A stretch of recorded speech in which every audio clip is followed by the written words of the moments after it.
jangan lupa like, share, dan subscribe. Halo adik-adik semua, balik lagi di channel Guru Kelas. Nah, dalam video kali ini Kak Ari akan membahas mengenai soal latihan bab 5 mengenai lapisan bumi. Ada di pelajaran IPA kelas 7 semester 2 kurikulum 2013. Mari kita simak. Nah, untuk soal yang pertama, lapisan yang berfungsi sebagai selimut bumi dan mengandung silisium, aluminium, dan magnesium adalah. Nah, jawabannya ada A. Atmosfer, B. Mantel bumi, C. Kerak bumi, D. Inti bumi. Atmosfer ini bukan, karena atmosfer ini kandungannya yaitu nitrogen, oksigen, ya. Kemudian ada kerak bumi, ada inti bumi, ada mantel. Nah, yang tepat ini yaitu yang B, yaitu mantel bumi. Di mana mantel bumi ini mengandung silisium, aluminium, dan magnesium. Di kerak bumi juga terdapat aluminium, magnesium, kemudian ada oksigen, senyawa-senyawa kimia yang lain. Sedangkan di inti bumi ini banyaknya besi, ya, besi yang cair gitu, ada yang cair dan padat. Jadi jawabannya B, mantel bumi. Nomor 2, berikut ini yang merupakan fungsi dari lapisan ozon di atmosfer adalah, nah, A. Melindungi bumi dari cahaya matahari, B. Melindungi bumi dari sinar ultraviolet, C. Mengatur suhu bumi, dan D. Sebagai pemantul gelombang radio. Oke, jadi fungsi lapisan ozon yang sebenarnya itu yaitu yang ini, melindungi bumi dari sinar ultraviolet. Karena sinar ultraviolet, ya, dapat menyebabkan kerusakan pada kulit manusia gitu. Jika gelombangnya itu langsung terpapar ke daratan atau ke dalam bumi. Nah, di mana yang A ini melindungi bumi dari cahaya matahari bukan, karena bumi juga memerlukan cahaya dari matahari. Mengatur suhu bumi juga bukan, ya. Membantu gelombang radio juga bukan. Jadi jawabannya adalah B, melindungi bumi dari sinar ultraviolet. Nomor 3, lapisan ozon dapat mengalami terganggu konsentrasinya, ya, dapat mengalami terganggu konsentrasinya karena adanya gangguan gas yang mampu memecah molekul ozon di atmosfer. Nah, gas yang dapat merusak lapisan ozon tersebut adalah apa? Jadi yang pertama adalah CO2. CO2 bukan, ini maksudnya nanti ke pemanasan global juga, ya. Kemudian ada CO juga bukan. Nah, NH3 bukan. Nah, yang memecah, ya, yang mampu memecah molekul ozon atau O3 ini yaitu CFC. Nah, atau yang disebut juga dengan klorofluorokarbon, di mana ini bisa disebabkan oleh gas-gas yang disebabkan oleh aliran atau listrik, ya. Listrik dari apa? Bukan, maksudnya dari rumah tangga, ya, rumah tangga, alat-alat elektronik atau alat-alat listrik. Pertama dari kulkas, ya, lemari es, kemudian dari AC. Nah, dapat menyebabkan atau menghasilkan CFC atau klorofluorokarbon yang dapat memecah molekul lapisan ozon di atmosfer.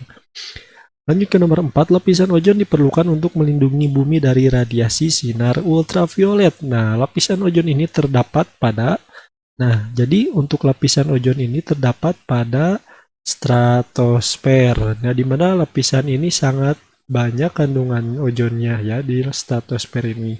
Troposfer ini lapisan pembentuk cuaca, ya.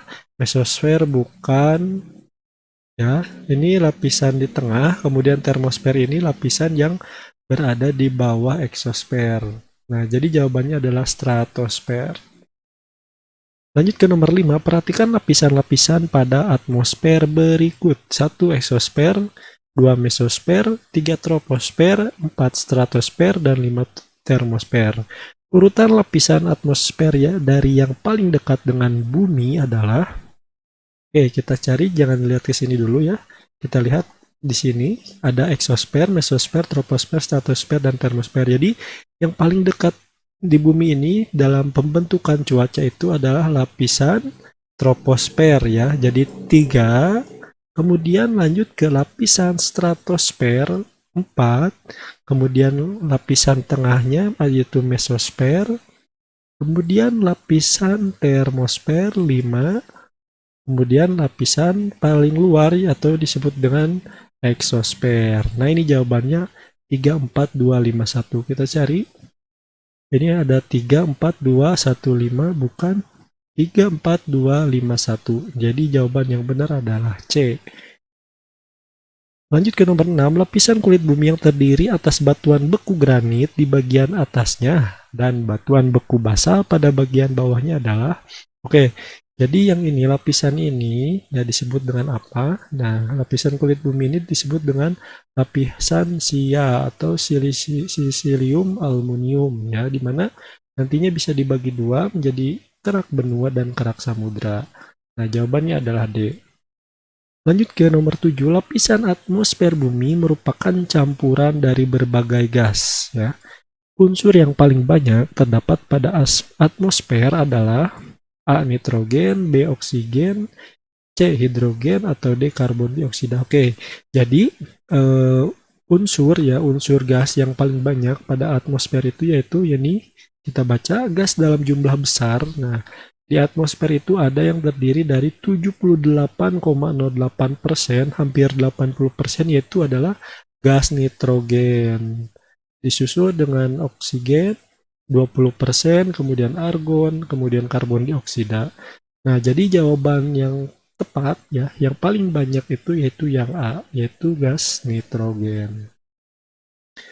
Lanjut ke nomor 8, letusan gunung api mengeluarkan material padat, cair, dan gas. Nah, material yang terbentuk akibat terperangkap gas di dalam magma disebut, nah ini yang disebut apa? Disebut dengan lava ya. Bom bukan, lapil bukan, abu vulkanik juga bukan. Jadi jawabannya adalah A, lava. Lanjut ke nomor 9, gunung api yang berbentuk kerucut dengan lereng curam, nah, hampir simetris merupakan tipe gunung api yang paling banyak terdapat di Indonesia. Gunung ini disebut juga gunung api berbentuk, nah, di mana seperti kerucut dan banyak sekali di Indonesia itu adalah tipe gunung strato ya. Perisai ini seperti perisai ya, seperti ini gunungnya. Kemudian maar, kalau strato ini kerucut gini. Nah, kalau maar ini seperti ada kawahnya ini.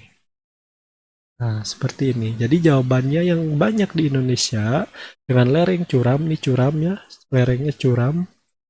Nah, disebut dengan strato, tipe gunung strato. Lanjut ke nomor 10, wilayah Indonesia merupakan tempat bertemunya 3 lempeng besar, yaitu, oke, jadi kita lihat posisi Indonesia ini Indonesia ya, Indonesia ini berada di bawahnya itu ada benua Australia. Ya, Australia. Kemudian ada Samudra Pasifik, dan Eurasia. Ada 3 ya. Nah, jadi di mana Indonesia ini ya bertemunya 3 lempeng antara Pasifik, kemudian Eurasia dan Australia. Ada 3 ini. Jadi jawabannya adalah D. Lanjut ke nomor 11, peristiwa gunung meletus, gempa bumi, dan tanah longsor sering terjadi di wilayah Indonesia. Hal itu merupakan contoh aspek geosfer pada lapisan geosfer, yaitu kejadian-kejadian yang ada di alam ya, di bagian mananya gitu, bagian lapisan mana? Atmosfer bukan, karena atmosfer itu lapisan-lapisan di atas ya, di atas dari permukaan atau daratan. Kemudian hidrosfer ini lapisan air, bukan. Biosfer ini lapisan makhluk hidup. Nah, di mana ya yang sering terjadi gempa bumi, tanah longsor, gempa, di mana ini terdapat atau pada lapisan litosfer atau terdapat pada lapisan batuan. Lanjut ke nomor 12, sebelum meletus gunung akan menunjukkan beberapa tanda-tanda yang dapat diamati. Berikut ini yang bukan merupakan tanda-tanda akan meletusnya gunung adalah, A. Naiknya suhu di sekitar kawah betul. Nah, ini merupakan tandanya ya. Kemudian terdengar suara gemuruh dalam tanah betul karena ada getaran sehingga menimbulkan gelombang suara. Kemudian munculnya sumber-sumber air, bukan. Nah, terjadi gempa halus, ya bisa terjadi karena adanya getaran dan dapat menimbulkan suara gemuruh tadi karena adanya gelombang suara, gesekan-gesekan. Nah, jadi jawabannya adalah C, munculnya sumber-sumber air. Lanjut ke nomor 13, salah satu tanda akan terjadi bencana tsunami. Tandanya ya, adalah A. Air laut tiba-tiba surut setelah terjadi gempa. B. Angin kencang dan langit gelap. C. Intensitas curah hujan tinggi. D. Ombak besar. Ini salah, ini salah, ini salah. Yang betul yang ini, yang A. Kenapa air laut tiba-tiba surut setelah terjadi gempa? Karena adanya lipatan atau tumbukan lempeng di bawah laut. Nah, mengakibatkan si air itu eh, ter apa terdorong ke dalam patahan tersebut. Nah, di mana di bibir pantai ini air lautnya itu akan tiba-tiba surut dan akan mengembalikan gelombang yang sangat tinggi ke bibir pantai gitu.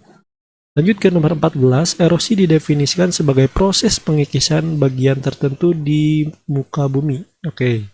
Jenis erosi yang terjadi karena hembusan angin yang membawa butiran pasir disebut, oke. A. Deflasi, B. Korosi atau korasi, C. Abrasi, D. Ablasi. Oke. Nah, kita baca di sini deflasi pada dasarnya adalah pengikisan batuan atau tanah karena terpaan angin. Nah, angin yang bergerak kencang akan mampu untuk mengikis secara perlahan batuan-batuan atau pasir yang ada di jalurnya.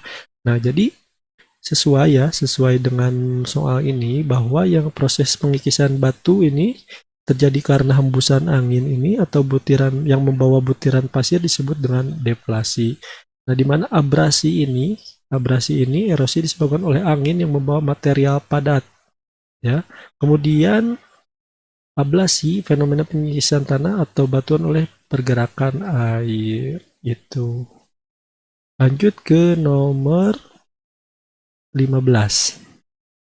Pegunungan Sikrum Mediterania dan Pegunungan Sikrum Pasifik terbentuk karena adanya proses. Nah, di mana Sikrum Mediterania ini berada di wilayah Eropa ya. Eropa. Sedangkan Sikrum Pasifik ini Asia ya. Nah, di mana terjadinya ini oleh apa pegunungan ini? Di mana pegunungan ini terjadi karena adanya B. Patahan. Nah, sedangkan evirogenesis atau evirogenesa positif ini gerak turunnya daratan menyebabkan permukaan air laut seakan naik. Kalau evirogenesa negatif, gerak naiknya daratan sehingga permukaan air laut seakan-akan menjadi turun. Ini bukan. Besar juga bukan. Nah, jadi jawabannya adalah B. Patahan. Oke, sekian dan terima kasih yang telah menonton video ini, teman-teman. Ya, mengenai soal latihan bab 5 lapisan bumi. Jangan lupa like, share, dan subscribe. Sampai jumpa di video selanjutnya. See you.